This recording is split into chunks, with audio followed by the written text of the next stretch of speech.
For the third successive day, students in various parts of Sudan raised their voices calling for justice and accountability, and trials for the soldiers who opened fire on fellow students on Monday. At least 6 were killed and dozens injured in North Kordofan as they protested about the cost of living. The protesters' calls for justice are repeated by the African Union. The African Union categorically denounces the killing of students taking part in a peaceful protest and offer our condolences to the families of those who lost their lives. We urge the quick arrest of those responsible for the killings and for them to stand trial and face punishment according to the laws in this country.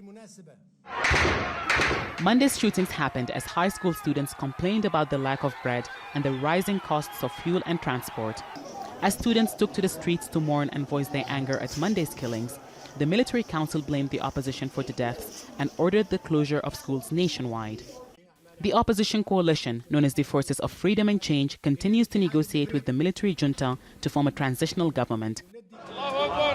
It's aimed at replacing the military rule in place since longtime President Omar al-Bashir was ousted in April. The Sudanese Communist Party, one of the opposition parties which is part of the coalition, announced that it wouldn't participate in talks to form a government. We as a party will not go down that path or play a role in the transitional authority. Our Communist Party takes the side of the masses. We will escalate the situation in the streets and continue efforts to achieve the hopes and aspirations of our people to bring about radical change. Most of the protests have been led by the Sudanese Professionals Association. It says the Communist Party's refusal to participate won't halt negotiations and called for more protests to pressure the military to relinquish power. Since al-Bashir was toppled, all the parties said they would not participate in any of the levels of the transitional authority. So the Communist Party is no different, but that does not mean that those parties will not take part in a future government. A civilian government has been the demand of demonstrators ever since they took to the streets in December.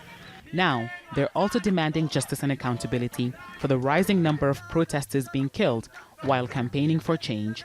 Hiba, Al Jazeera, Addis Ababa, Ethiopia.